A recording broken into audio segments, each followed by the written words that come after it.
ये Microsoft office word की series का पहला वीडियो है। मैंने एक माइक्रोसॉफ्ट एक्सेस के लिए एक 7 वीडियो का सीरीज बनाया है जिसमें मैंने काफ़ी सारी चीज़ें बताने की कोशिश की है। और इस सीरीज में मैं आपको माइक्रोसॉफ्ट वर्ड के बारे में जितनी चीज़ें बता सकता हूँ मैं आपको मोस्ट प्रोबेबली 7 से 8 वीडियो में वो बताने की कोशिश करूँगा। और इस 7 से 8 वीडियो को देखने के बाद आप कह सकते हो कि मुझे माइक्रोसॉफ्ट वर्ड आता है। और अगर आपको एग्ज़ाम लेनी पड़े तो आप उसे आसानी से 80 से 90% ला सकते हो। तो मेरा और आप अपने जो रेज़्यूमे है जो यहाँ पे मैं कनाडा में रहता हूँ तो वहाँ पे नॉर्थ अमेरिका में उसे रेज़्यूमे कहते हैं, इंडिया में सीवी या बायोडेटा कहते हैं। तो आप उसमें कह सकोगे कि मैं प्रोफिशिएंट हूँ माइक्रोसॉफ्ट वर्ड में। तो और आप अगर उससे आपके काम में यूज़ करते हो तो वो भी काम आएगा। तो ये मैं माइक्रोसॉफ्ट ऑफिस का 2010 का वर्जन यूज़ कर रहा हूँ। और मैं इस तरह से दिखाने की कोशिश करूँगा कि 2007 ऑफिस, 2010 और इसके बाद जो आया है 2013 आप वो सब सीख सकोगे क्योंकि ज़्यादा फ़र्क नहीं है। जहाँ पर भी कुछ चेंजेस होगी मैं आपको बताने की कोशिश करूँगा। तो सबसे पहले आप माइक्रोसॉफ्ट वर्ड को स्टार्ट करते हो जिसके लिए आपको डेस्कटॉप पर आपका बटन मिलेगा, या तो फिर आप स्टार्ट बटन पे जाके आप प्रोग्राम्स में जाके वहाँ से भी आप माइक्रोसॉफ्ट ऑफिस में जाके वहाँ से आप स्टार्ट कर सकते हो माइक्रोसॉफ्ट वर्ड। तो एक बार ये वर्ड स्टार्ट हो गया फिर ये इस तरह से आपको दिखेगा। और थोड़े शब्दों और बटन्स के बारे में मैं आपको थोड़ा बताता हूँ। तो माइक्रोसॉफ्ट 2007 से उन्होंने ये नई चीज़ निकाली है, जैसे कि यहाँ पर आप ऊपर देख रहे हो होम, इंसर्ट, पेज लेआउट। तो इन सबको वो टैब्स कहते हैं। तो मैं कहूँगा कि आप पेज लेआउट के टैब को क्लिक करो तो आप उस टैब पर जाओगे तो आपको उसके नीचे ये कमांड्स दिखेंगे। तो ये पूरे सिस्टम को वो रिबन्स कहते हैं, इस पूरे चीज़ को। और जब मैं अगर बाय मिस्टेक इन किसी भी रिबन्स पे डबल क्लिक करता हूँ तो देखो वो रिबन्स हाइडिंग में चले जाते हैं। अब ये गलती से आपने डबल क्लिक किया है तो होगा, क्योंकि यूजुअली हमें सिर्फ एक बार क्लिक करना चाहिए।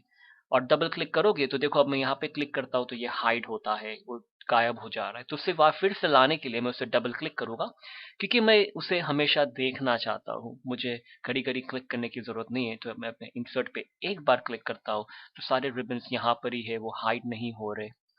और अगर आप हाइड भी कर देते हो तो यहाँ पर ये जो ऊपर एक ड्रॉप डाउन बटन है कस्टमाइज करके, वहां पर आप क्लिक करोगे तो वहां से आप कह सकोगे कि दिखाने के लिए। और आई थिंक ये 2007 में आपको यहाँ पर एक ऑप्शन दिखेगा। 2010 में ये यहाँ पर कॉर्नर में एक बटन है एरो का। तो ये देखो ये अपर ऊपर क्लिक किया तो वो हाइड हो गया, और नीचे करूँगा तो आ जाएगा। 2007 में आपको मोस्ट प्रॉब्ली यहाँ पर कुछ दिखेगा ऑप्शन। तो ये पहली बात है। और 2007 में आपको ये फाइल की जगह पे एक राउंड बटन दिखेगा जिसे आप पॉइंट करोगे तो वहां पर वो कहेगा ऑफिस बटन। तो ये ऑफिस बटन की जगह पे 2010 और 13 में उन्होंने फाइल बटन लेकर आया जो 2003 में था। तो लोगों ने कंप्लेन किया तो उन्होंने ये फिर से लेकर आया। तो आप जब उसे क्लिक करोगे तो आपको उसमें ऑप्शन मिलेगा जैसे कि सेव करना, ओपन करना, फाइल क्लोज करना और प्रिंट करने के लिए। तो हम ये सब चीज़ों के बारे में आस्ते आस्ते बात करेंगे। तो ये सिर्फ समझ जाना कि ये ऑफिस बटन मैं कहूँगा तो ये फाइल बटन की तरफ जाना है। और ये ऊपर की तरफ ये यहाँ पर ये एक बटन है जो सेव का बटन है, और उसके बाजू में एक बटन है जिसे अंडू बटन कहते हैं, जिससे के बारे में मैं थोड़ा और बताऊंगा आगे जाके। यानी अंडू का मतलब कि आपने कुछ चीज़ की, आपको पसंद नहीं आई, आपने गलती कर दी, तो आप कह सकते हो कि अंडू कर दो इस स्टेप को, तो एक स्टेप पीछे जाओ। तो आप कोई भी चीज़ आप कंप्यूटर में कर सकते हो क्योंकि आप कभी भी उस स्टेप को अंडू कर सकते हो। तो काफ़ी आसान है, आपसे गलती नहीं होगी। तो हम उसके बारे में भी बात करेंगे। अब ये जो सेक्शन है ये आप इसको कस्टमाइज कर सकते हो। तो क्योंकि यहाँ पर आप इस तरह के बटन ऐड कर सकते हो जो आप काफ़ी तौर पे यूज़ करते हो। तो यहाँ पर अगर आप पॉइंट करोगे तो वो कहेगा कस्टमाइज। तो मैं आपको हाईली रेकमेंड करूँगा कि आप बटन को पॉइंट करें, उसका मतलब रीड करें और फिर उसे क्लिक करें, तो आपके दिमाग में उस चीज़ का रिलेशनशिप पैदा हो जाएगा कि ये बटन ये चीज़ करता है। तो अब इसे मैं यहाँ क्लिक करता हूँ तो देखो यहाँ से मैं और बटन्स उसमें ऐड कर सकता हूँ। तो अगर मुझे समझो प्रिंट प्रीव्यू का बटन ऐड करना है जो हम बताएंगे, यानी प्रिंट प्रीव्यू मतलब कि मुझे देखना है कि ये पूरा डॉक्यूमेंट कैसा दिख रहा है इसके पहले कि मैं प्रिंट करूं। तो उसे क्लिक करता हूं तो देखो ये प्रिंट प्रीव्यू का बटन ऐड हो गया है। अब इसे क्लिक करता हूं तो ये मुझे पूरा इसे प्रिंट का ऑप्शन दिखा रहा है। अब 2007 में वो थोड़ा अलग दिखेगा। तो आपको यहाँ पर ऊपर थोड़े ऑप्शंस दिखेंगे और राइट हैंड साइड में एक एक्स बटन दिखेगा क्लोज करने के लिए, तो आप कर सकते हो। 2010 में मैं सिर्फ ये होम को प्रेस करूंगा तो यहाँ पर फिर से आ जाऊंगा। अब यहाँ से फिर से जाके मैं स्पेलिंग और ग्रामर का बटन ऐड करता हूँ, मुझे स्पेलिंग चेक करना है तो वो ऐड कर सकते हैं। और अगर आपको और कमांड्स डालने हैं तो यहाँ से आप जा सकते हो मोर कमांड्स, कि यहाँ पर सिर्फ 10 ही कमांड दिखा रहा है। तो मोर कमांड्स को जाओगे तो ये विंडो ओपन हुई है। अब इस विंडो में ये कुछ 20 से 25 कमांड दिखा रहा है, मगर ये सिर्फ पॉपुलर कमांड्स दिखा रहा है। तो इस पॉपुलर कमांड को आप चेंज कर सकते हो ऑल कमांड्स, यानी मुझे सभी कमांड्स बताओ जो माइक्रोसॉफ्ट वर्ड में अवेलेबल है। अब आप इसको यहाँ पे पॉइंट करके ड्रैग करोगे तो ये पूरा लिस्ट है, और जो बटन आपको चाहिए उससे या तो डबल क्लिक करो या तो एक बार क्लिक करके उसे ऐड कर दो, तो यहाँ पर ऐड हो जाएगा। और अगर उसे निकालना है तो यहाँ से क्लिक करके उसे रिमूव कर सकते हो। तो काफी कस्टमाइजेबल है आप इस चीज को करने के लिए। और 2010 में जो है उन्होंने एक एक्स्ट्रा चीज ऐड की है जो 2007 में नहीं है, तो मैं आपको वो भी यहाँ बताता हूँ। तो ये कस्टमाइज रिबन का यहाँ पे ऑप्शन है। तो ये आप देखोगे राइट हैंड साइड में, तो यहाँ पर ये मुझे बता रहा है होम, इंसर्ट, पेज लेआउट। तो ये मैं सिर्फ यहाँ इसे ओके करता हूँ। ये सभी बटन है यहाँ पे देखो ऊपर।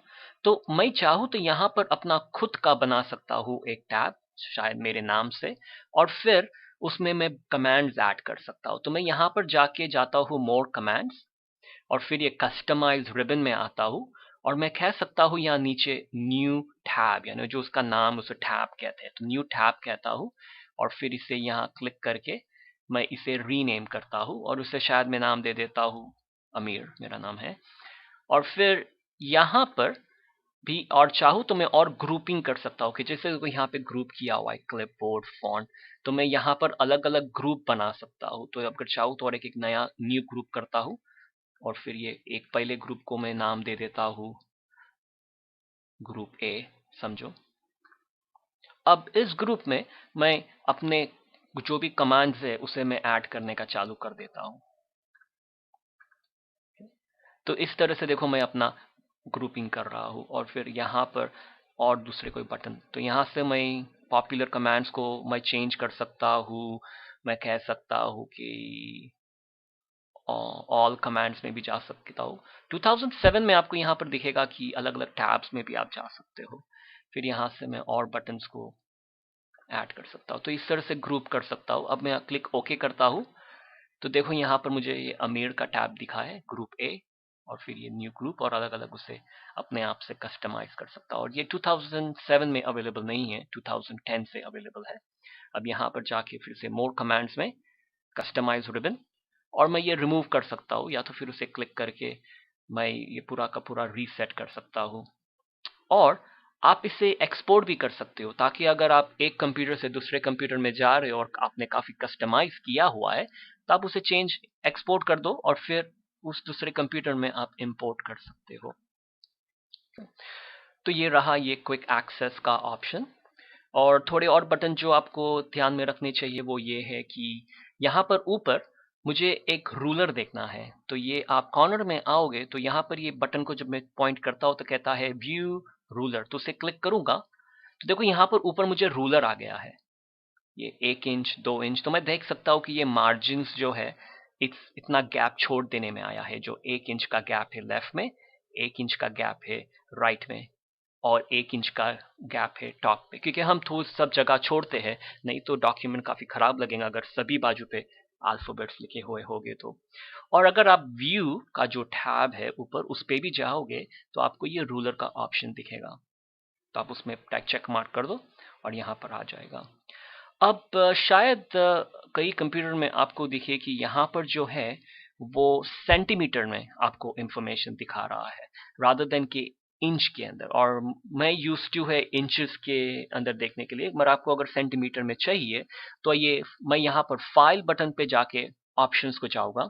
तो आप ये 2007 में ऑफिस बटन को क्लिक करो और फिर यहाँ पर कहीं आपको एक वर्ड ऑप्शंस का बटन दिखेगा। तो ये ऑप्शंस को आओगे और फिर यहाँ से मुझे जाना है एडवांस पर, और फिर इसे थोड़ा स्क्रॉल डाउन करोगे तो मैं कुछ शब्द दुखने की कोशिश कर रहा हूँ, ये डिस्प्ले का सेक्शन, और इसमें show measurements in unit of, तो यहाँ पर आप चेंज कर सकते हो सेंटीमीटर, मिलीमीटर, आपको जो वैल्यूज चाहिए वो आप कर सकते हो, और फिर चेंज करके क्लिक ओके कर दो तो वहां पर सेंटीमीटर की वैल्यूज आएगी रादर देन इंचेस की।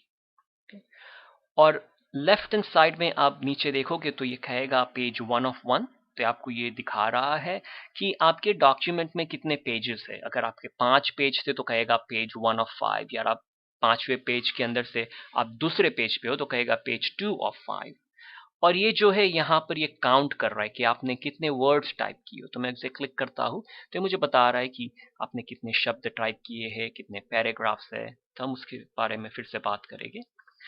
और फिर राइट हैंड साइड में आपको ये पहला बटन दिखेगा प्रिंट लेआउट, या ये बटन जो कई टाइम आपको कहेगा नॉर्मल व्यू। तो ये नॉर्मल व्यू में आपको ये दिखा रहा है कि मार्जिन्स यहाँ पर है। और जो लास्ट बटन है उसे ड्राफ्ट व्यू कहते हैं। तो मैं उसे क्लिक करूंगा तो मुझे पूरा ड्राफ्ट बता रहा है कि मुझे सबकी सब मार्जिन्स दिखा नहीं रहा है। मार्जिन्स है पर मुझे देखने की जरूरत नहीं है क्योंकि मुझे सिर्फ टाइप करना है। तो मैं सिर्फ डॉक्यूमेंट यहाँ पर टाइप करना चाहता हूँ। और फिर यहाँ से आप फिर से ये फर्स्ट बटन को आ सकते हो, या आप व्यू को जाओगे। तो अगर आप समझने की कोशिश करो शब्दों को, तो व्यू का मतलब आपको किस तरह से देखना है। तो व्यू में जाके आप फिर से ये नॉर्मल या प्रिंट लेआउट को आ सकते हो, और फिर ये फिर से नॉर्मल पे आ गया। अब ख्याल में रहे कि आप जब व्यू में हो, आपको अगर कुछ काम करना है कोई दूसरे कमांड के साथ, तो आपको होम पर आना पड़ेगा क्योंकि होम में काफी कॉमन कमांड्स है। तो आप कंफ्यूज नहीं हो जाना कि ये मुझे बटन्स क्यों नहीं दिख रहे, क्योंकि आप अलग टैब में हो। तो सही टैब पर आ जाओ। और एक एक बटन, जो लास्ट बटन आपको दिखाना है राइट हैंड साइड में, ये जो जूम का बटन है कह रहा है 120%, तो मैं इसे रिड्यूस कर सकता हूँ और फिर इसे मैं प्लस करके इंक्रीज कर सकता हूँ। इसका मतलब कि आप स्क्रीन को जरा एनलार्ज कर दो, आपका प्रिंट आउट जो आप प्रिंट करोगे वो बड़ा शब्द नहीं होगे, मगर ये आपको आसानी से दिखेगा ताकि आपकी आंखों को स्ट्रेन ना हो। तो आप ये परफेक्ट जूम जो है वो आप फाइंड कर सकते हो कि कौन सा लेवल आपको पसंद है, और आप कर सकते हो। जैसे कि हम न्यूज़पेपर पढ़ते हो फिर वो मैग्नीफाइंग ग्लास लेते हैं क्योंकि आप शब्द काफी छोटे हैं उसमें, तो आप उससे पढ़ सकते हो। तो उस वैसा ही तरीका है। और ये आप ये बार यूज कर सकते हो ऊपर और नीचे जाने के लिए, या आप नीचे का एरो भी प्रेस कर सकते हो। और ये बटन है अगले पेज पे जाने के लिए, और ये बटन है पिछले पेज पे जाने के लिए। तो जैसे जैसे आप बटन्स को पॉइंट करोगे तो आपको एक्सप्लेनेशन देगा कि उसमें क्या है। अभी मुझे शायद पता नहीं अगर आपका ऑपरेटिंग सिस्टम हिंदी में सेटअप है कि तो शायद ये हिंदी में आपको दिखाई देगा, तो मैंने कभी ट्राई नहीं किया। आप देख सकते हो कि आपको क्या दिखा रहा है। तो ठीक है, अब हम चालू करते हैं माइक्रोसॉफ्ट वर्ड के बारे में थोड़ा बहुत। हम इस वीडियो में टाइपिंग प्रेस करना चाहते हैं, अंडरस्टैंड करते हैं कि डॉक्यूमेंट को चेंज कैसे करते हैं, और प्रिंटिंग और सेविंग के बारे में हम समझने की कोशिश करते हैं। तो ये कर्सर जो है, जो जो ब्लिंक हो रहा है, ये काफी इंपॉर्टेंट पॉइंट है माइक्रोसॉफ्ट वर्ड में। तो ये जो चीज है अगर आपको कहीं पे टाइप करना है वो उस वहां पर ये ब्लिंक होना चाहिए। तो यहाँ पर मैं टाइप करने का चालू करता हूँ, और जब भी आपको कैपिटल लेटर टाइप करना हो, तो मुझे अपना नाम टाइप करना है, तो आप शिफ्ट की को होल्ड करें नीचे और फिर आप ए टाइप करें, जैसे मेरे केस में, तो वो कैपिटल टाइप करेगा। जो कैप्स लॉक का बटन है उसे यूज करने की जरूरत नहीं है, शिफ्ट को प्रेस करके होल्ड करो और फिर कैरेक्टर टाइप करो तो वो कैपिटल टाइप करेगा। फिर मैं अपना नाम डालता हूँ, फिर स्पेस टाइप करता हूँ, शिफ्ट, और फिर मेरा लास्ट नेम का कैरेक्टर डालता हूँ, और फिर उसे लास्ट नेम भी टाइप कर देता हूँ। अब समझो कि यहाँ पर मुझे मेरा एड्रेस डालना था, यानी नीचे नेक्स्ट लाइन में। तो नेक्स्ट लाइन में जाने के लिए आप एंटर की को प्रेस करते हो कीबोर्ड पर, और फिर आप अपना एड्रेस डालोगे। अब यहाँ पर होता क्या है कि ये आप मैंने जब एंटर टाइप किया, ये उसने एक लाइन बीच में छोड़ दी है, और मैं चाहता हूँ कि ये जो है सीधे यहीं पर ही आए। तो इसके दो तरीके आप इसे फिक्स कर सकते हो। तो उसके लिए मैं आपको इंट्रोड्यूस करता हूँ ये स्टाइल्स के बारे में। जो होम का टैब है उसमें ये स्टाइल्स का सेक्शन है। तो ये यूजुअली जो नॉर्मल स्टाइल है वो इस तरह से बिहेव करता है कि आपके एंटर मारोगे तो यहाँ पर वो लाइन छोड़ देता है। तो उसकी जगह पे आप ये यूज कर सकते हो जिसे कहते हैं नो स्पेसिंग। तो ये जो नो स्पेसिंग का स्टाइल है इसका मतलब कि कोई लाइन मत छोड़ो जब मैं टाइप करता हूँ। तो अब ये जो मैंने एंटर मार दिया है तो इसका मतलब कि ये उसे मुझे हाईलाइट करना पड़ेगा और उसे हाईलाइट दोनों लाइन को करो।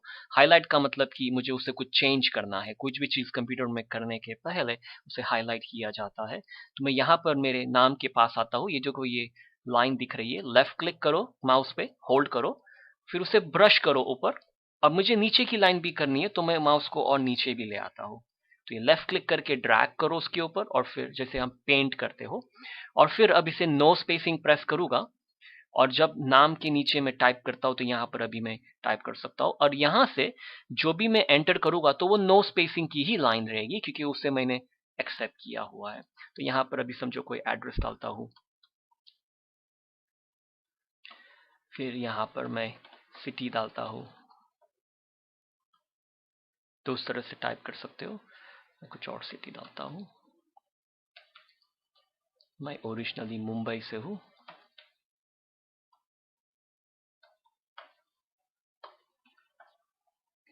तो इस तरह से मैं स्ट्रीट को टाइप कर सकता हूँ और एंटर मार रहा हूँ तो वो सिर्फ एक ही लाइन नेक्स्ट लाइन पे जा रहा है, कोई जगह नहीं छोड़ रहा। तो ये एक पहली चीज़ आपको दिखानी है। अब मुझे आपको बताना है कि हम इसे चेंजेस कैसे करते हैं। तो समझो कि मुझे मेरे नाम के बीच मेरे पिताजी का मिडिल इनिशियल डालना है, तो मैं यहाँ पर मेरे नाम के बाद ऐड करता हूँ, तो आर के बाद फिर स्पेस प्रेस करके मैं एच, कैपिटल एच टाइप करता हूँ, शिफ्ट और एच जो मेरे पिताजी का मिडिल इनिशियल है, और फिर एक डॉट डाल देता हूँ। तो कहीं पर भी आपको चेंजेस करने हैं तो आप सिर्फ उसे क्लिक करो माउस से, या तो फिर आप कीबोर्ड पे एरो देखोगे, up arrow, left arrow, right arrow, तो आप उसे भी यूज कर सकते हो और फिर आप वहां से चेंजेस कर सकते हो। अब समझो कि ये स्ट्रीट नाम मैंने गलत डाला है, तो यहाँ पर मुझे आपको बताना है कि आप चीजों को रिमूव कैसे करते हो, हटाना कैसे है उसकी जगह पे कुछ और डालने के लिए। तो आप कीबोर्ड पे देखोगे तो एक बटन है बैक स्पेस करके, जो थोड़ा एंटर के थोड़ा ऊपर है, और बैक स्पेस का आप डायरेक्शन देखोगे एरो का, तो वो जार दिखा रहा है एरो लेफ्ट की तरफ। तो अब मैं ये नाम के बाजू में मैंने डाल दिया, अब मैं बैक स्पेस को दबाता हूं तो वो एक एक करके नाम को खा जा रहा है, और फिर इसकी जगह पे मैं कुछ भी और डाल सकता हूं। अब अगर मैं ये नाम के फ्रंट में ऐड करता हूं और अगर मुझे ये नाम हटाना है तो इसे मैं यहां से मैं डिलीट का बटन प्रेस कर सकता हूं। तो बैक स्पेस के ऊपर या थोड़ा राइट हैंड साइड में आप कीबोर्ड पे एक DEL या पूरा नाम होगा डिलीट का बटन देखोगे। डिलीट जो है वो सेक्शन की तरफ टाइप करता है। तो जब मैं इस तरफ था, मेरा ये line blinking cursor, insertion point इसे कहते हैं अंग्रेजी में, इंसर्शन पॉइंट, यानी यहाँ पर मैं कुछ चीज ऐड करना चाहता हूँ, इंसर्ट करना चाहता हूँ, तो इस तरफ हूँ तो मैं बैक स्पेस करूंगा। जब मैं इस तरफ हूँ तो मैं डिलीट करूंगा। तो डिलीट एक सक्शन की तरह है, जैसे वैक्यूम का सक्शन होता है। तो आप इस तरह से टाइप कर सकते हो, फिर उसकी जगह पे मैं कुछ और टाइप कर सकता हूँ। तो ये बैकस्पेस और डिलीट काफी यूजफुल है इस तरह से करने में। और तीसरा तरीका है कि अगर ये मैं नाम के पास आया, लेफ्ट क्लिक और होल्ड किया, लेफ्ट क्लिक और फिर माउस को मैंने ड्रैग किया, अब इसके ऊपर मैं कुछ और टाइप कर सकता हूँ। जो भी मुझे नाम टाइप करना है तो उसके ऊपर मैं टाइप कर सकता हूँ, तो वो ऐड हो गया। अब आप कुछ भी ऐड हाईलाइट कर सकते हो। मैं पूरी लाइन हाईलाइट कर दूं और फिर उसके ऊपर मैं कुछ और टाइप कर सकता हूँ। तो जो भी आपने हाईलाइट किया आप टाइप करने लगो, इसे ओवर टाइप कहते हैं, आप ओवर राइट कर रहे हो उससे। तो ये इस तरह से आपका काम हो सकता है। और अगर समझो कि ये स्ट्रीट के बाद मुझे अपार्टमेंट नंबर डालना था या बिल्डिंग का नाम डालना था, तो अगर समझो नाम के बाद, मेरे नाम के बाद यहाँ पे बीच में एक लाइन डालनी है, तो यहाँ पर क्लिक करके मैं एंटर करता हूँ, तो उसका मतलब एक एम्प्टी लाइन डाल दो यहाँ पर, और फिर यहाँ पर मैं कोई बिल्डिंग का नाम डाल सकता हूँ। अब ये बिल्डिंग के नाम के बाद मुझे अगर अपार्टमेंट नंबर डालना हो तो एंटर करके मैं यहाँ पर अपार्टमेंट नंबर डाल सकता हूँ। अगर मुझे ये नहीं चाहिए तो यहाँ से मैं बैक स्पेस करूँगा और फिर वन मोर बैक स्पेस करूँगा तो देखो वो लाइन भी ऊपर आ गई है। ओके, अभी लाइन के बाद मैं फिर से एंटर करता हूँ। इसका मतलब कि एम्प्टी लाइन डालते जाओ, खाली लाइन। अब मेरा इंसर्शन पॉइंट यहाँ पर है तो मैं बैक स्पेस करूँगा तो ये ऊपर सब चीज को लेके जाएगा।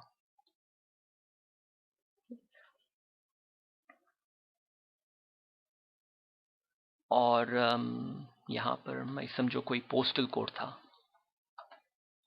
तो मैं यहाँ पर असली पोस्टल कोड कुछ टाइप करता हूँ। तो समझो ये मुझे पोस्टल कोड को है ये इस लाइन के साथ जोड़ डालना है, तो मैं यहाँ पर क्लिक करता हूँ पहले और मुझे इस लाइन को ऊपर ले जाना है तो मैं बैक स्पेस करूंगा तो ये लाइन को ऊपर ले गया, फिर एक कामा डाल के स्पेस डाल सकता हूँ। अब अगर मुझे इस लाइन को फिर से अपने लाइन पे ले जाना है तो इसे बैक स्पेस करता हूँ और फिर एंटर कर देता हूँ।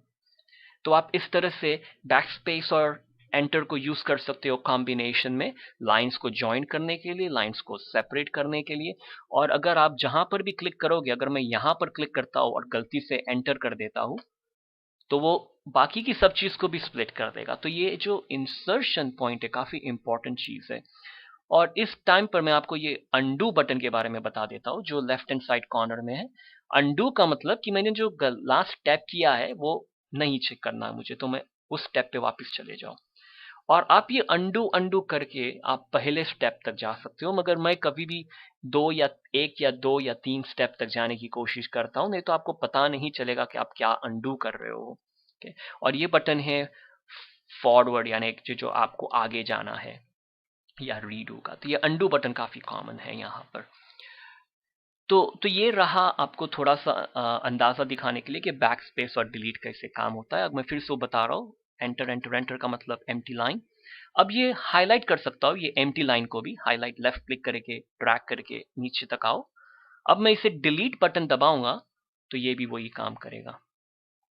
और अगर मैं यहां पर क्लिक करता हूँ महाराष्ट्र के बाजू में कॉमा प्रेस करके स्पेस डालता हूँ और फिर मैं डिलीट बटन दबाऊंगा तो डिलीट सक्शन है, इसका मतलब कि जो नीचे की लाइन है उसे ऊपर सक कर डालो। अब इसे फिर से मुझे सेपरेट करना है तो ये बैक स्पेस करके कॉमा हटा देता हूँ और एंटर मारूंगा तो उसके बाद की सभी चीजें इस तरह से आ गई। तो ये बेसिक है बैक स्पेस और डिलीट का। okay? अब अगली बात में मैं आपको दिखाना चाहता हूँ कि कॉपी, कट और सेव कैसे करते हैं। तो अगर मैं यहाँ पर कुछ टाइप करने की कोशिश करूंगा ये इंडिया के नीचे, तो मैं जा नहीं सकता क्योंकि मेरा डॉक्यूमेंट यहाँ तक ही मैंने टाइप किया हुआ है। क्योंकि जब मैं एंटर का मतलब क्या है कि नई लाइन ऐड होती है, तो अगर मुझे उसके यहाँ नीचे यहाँ पर कुछ करना है तो इंडिया के वहां आके मैं एंडिंग में क्लिक करता हूँ और फिर एंटर डालने लग जाता हूँ। इसका मतलब कि नई लाइन ऐड हो रही है और फिर यहां पर मैं कुछ भी टाइप कर सकता हूं। तो अब मुझे आपको बताना है जो कॉपी, कट और पेस्ट का कॉन्सेप्ट। तो मैं ये कुछ टाइप करने की कोशिश करता हूं। तो ये मैंने कुछ अल्फाबेट्स टाइप किए, A B C D, cat pat ape dog. अब मुझे इस नाम को अल्फाबेटिकल ऑर्डर में डालना है, यानी A B C D order में। तो पहला काम करना है कि एप को मैं हाईलाइट करता हूं, APE को हाईलाइट किया। अगर आपको चाहिए तो आप डबल क्लिक भी कर सकते हो उसके ऊपर, तो वो वर्ड को हाईलाइट कर देगा। ओके, तो ये हाईलाइट इस तरह से भी होता है। तो ये एप को हाईलाइट किया। अब ऊपर right hand left hand corner में देखोगे तो आपको एक कट का बटन दिखेगा, सिजर। तो मैं कट करता हूं, कट मतलब यहां से निकाल दो। अब मुझे कहां डालना है, सी से पहले। तो मैं ये सी के पहले क्लिक करता हूं क्योंकि वहां पर डालना है तो उसे क्लिक करना पड़ेगा। और फिर ये पेस्ट की जो ऊपर है पेस्ट का बटन, यहीं पर ऊपर उसे प्रेस कर दो तो ये काम हो जाएगा। अब जब आप हाईलाइट करते हो, अगर आप ये एम्प्टी स्पेस जो है बी टी के बारे में बाद में वो भी आप हाईलाइट कर लोगे तो जब आप पेस्ट करोगे तो कुछ गलतियां होने लगेगी। इसके लिए बेहतर है कि आप सिर्फ इस तरह से ही हाईलाइट करो जहां तक वो कैरेक्टर्स है। तो BAT को हाईलाइट करता हूं, फिर ये कट करता हूं, सी के आगे क्लिक करता हूं, फिर उसे पेस्ट कर देता हूं। तो ये देखो ये ABCD के ऑर्डर में आ गया। तो इसे कटिंग और पेस्टिंग कहते हैं। क्योंकि और आप कितनी भी चीज चाहो आप कट और पेस्ट कर सकते हो, कोई लिमिट नहीं है। और उसी तरह एक कॉपी और पेस्ट का ऑप्शन है कि जैसे समझो कि मैं ये सारी लाइन को हाईलाइट करता हूं, तो ये यहां पर आओ, लेफ्ट क्लिक होल्ड करो, साइड पे जाओ ऑल द वे और फिर नीचे आने लग जाओ, तो ये हाईलाइट हो गया। अब इसे मैं कॉपी करता हूं। कॉपी का मतलब मुझे एक डुप्लीकेट बनाना है कि यहां पर भी रखना है और कहीं और भी डालना है, तो मैं इसे कॉपी करता हूं। फिर यहां पर मुझे उसके नीचे डालना है, तो यहां पे क्लिक करके एंटर मारना पड़ेगा और फिर मैं उसे पेस्ट करता हूं। तो ये देखो, ये कॉपी और पेस्ट हो गया। तो ये काफी इंपॉर्टेंट है कि आप हाईलाइट करो, पहले चूज करो क्या करना है, कट की कॉपी, और फिर नई जगह चूज करो जहां पर उसे पेस्ट करना है। अब आप कॉपी और पेस्ट 5 लाइन के साथ कर सकते हो, 10 लाइन के साथ, 8 लाइन के साथ, जितनी लाइन आप हाईलाइट करोगे कंप्यूटर आपका काम वो करेगा। तो ये जो आइडिया है कटिंग, कॉपिंग और पेस्टिंग का आइडिया है।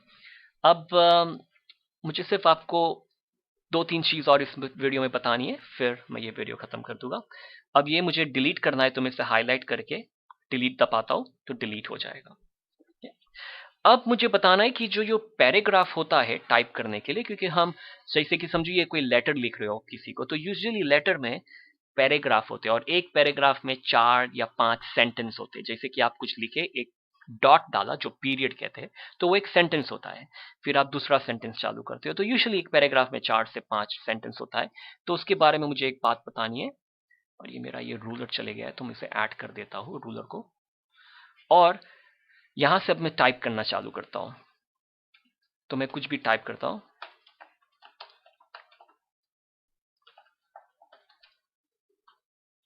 तो मैं टाइप करना चालू किया है कि मुझे ये बताना है कि जब मैं लाइन की एंड में आऊंगा, क्योंकि ये जो देखो ये लाइन है, ये इसका मार्जिन है, इसके बाद लाइन में यहाँ पे कोई शब्द लिखे नहीं जाएंगे, मगर जब आप इसकी एंड में आते हो तो आपको कुछ भी चीज करने की जरूरत नहीं है।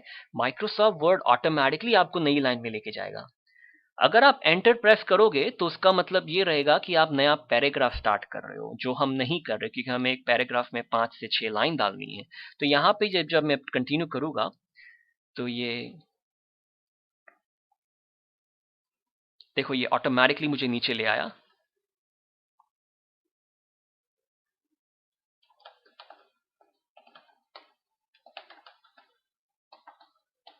अब यहाँ पे और मैं टाइप कर सकता हूँ, जो जैसे जैसे आप टाइप करते जाओगे वैसे ही ये ऑटोमेटिकली नीचे आते जाएगा। अब जब आपका एक पैराग्राफ फिनिश हो गया, तब आप जाके एंटर प्रेस करोगे और फिर आप फिर से एंटर प्रेस करो, अब आप सेकंड पैराग्राफ स्टार्ट करोगे। तो ये इस तरह से ये काम होता है। तो ये से हाईलाइट करके डिलीट करता हूँ। और मुझे क्या करना है कि ये कई बार अगर आपको खाली प्रैक्टिस करना हो और अब आपको टाइपिंग करने के लिए टाइम वेस्ट न करना हो, तो एक कमांड है जो आप प्रेस कर सकते हो, जिससे आपके पेपर के अंदर थोड़े पैराग्राफ्स आ जाएंगे। और अगर आप माइक्रोसॉफ्ट वर्ड को नए हो, आपकी टाइपिंग स्पीड अच्छी नहीं है, आप इंटरनेट पे देखोगे तो कई वेबसाइट है जो आपको टाइपिंग के प्रोग्राम्स आप प्रैक्टिस कर सकते हो।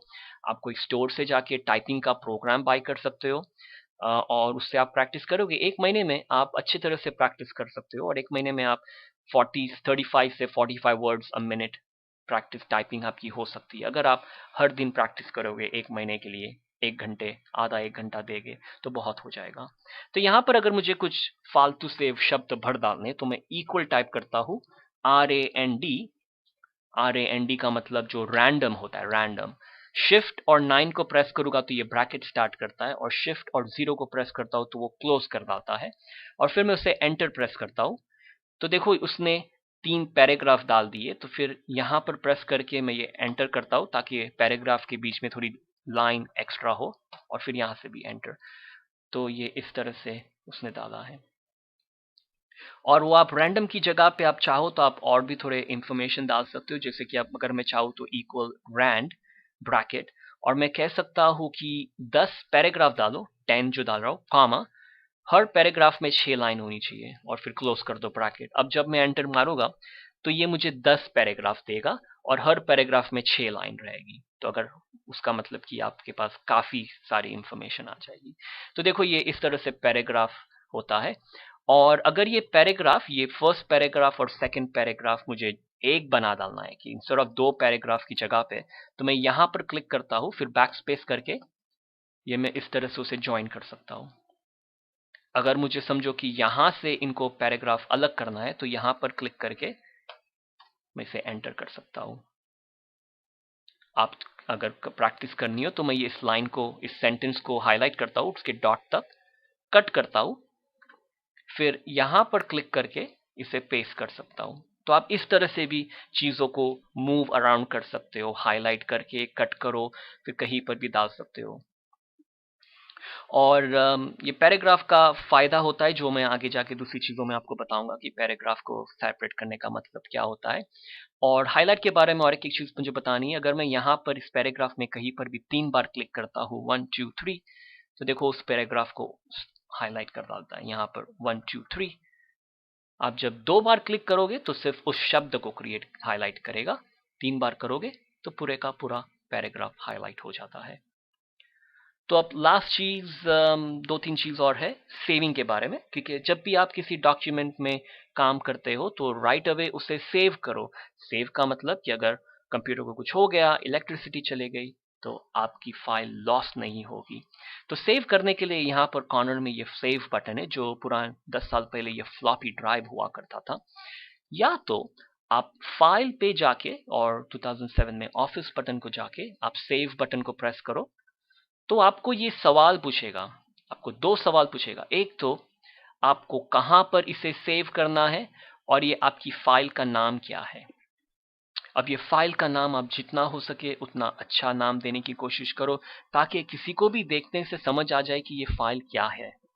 और आप जितना हो सके उतना उसे ऑर्गेनाइज करो, जैसे कि ये फोल्डर्स क्रिएट किया हुआ है मैंने, तो आप जितना हो सके आप फोल्डर्स को क्रिएट करो और फिर फाइल्स को ऑर्गेनाइज रखें। जैसे कि हम अपने लाइफ में आपके बिल्स आते हैं, टेलीफोन के बिल, इलेक्ट्रिक के बिल, तो हम घर पर क्या करते हैं, एक फोल्डर क्रिएट करके उसको लेबल देते हैं और फिर इलेक्ट्रिक बिल को उस फोल्डर में डाल देते हैं, ताकि लोग कोई भी जाके उसे ढूंढ सके। तो ये मैं जो कंप्यूटर यूज कर रहा हूँ वो विंडोज 7 है, और आपके पास अगर विंडोज का एक्सपी है तो इस विंडो में आपको यहाँ पर राइट हैंड साइड में एक येलो कलर का बटन दिखेगा। जब आप उसको प्रेस करोगे या पॉइंट करोगे, प्रेस नहीं करना, पहले पॉइंट करना, तो वो कहेगा क्रिएट न्यू फोल्डर। इसका मतलब कि ये जो डॉक्यूमेंट्स का फोल्डर है उसके अंदर मुझे एक फोल्डर क्रिएट करना है। ये विंडोज एक्सपी में वो बता रहा है यहाँ पे न्यू फोल्डर, तो मैं इसे क्लिक करता हूँ और फिर यहाँ पे देखो न्यू फोल्डर आ गया।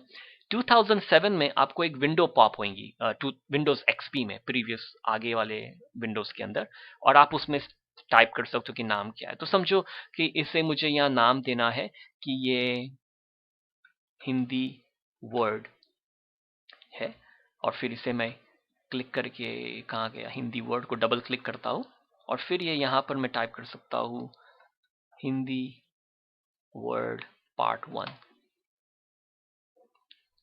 तो जो भी नाम हो उसे मीनिंगफुल नाम दो, और फिर यहां से मैं इसे सेव कर सकता हूं।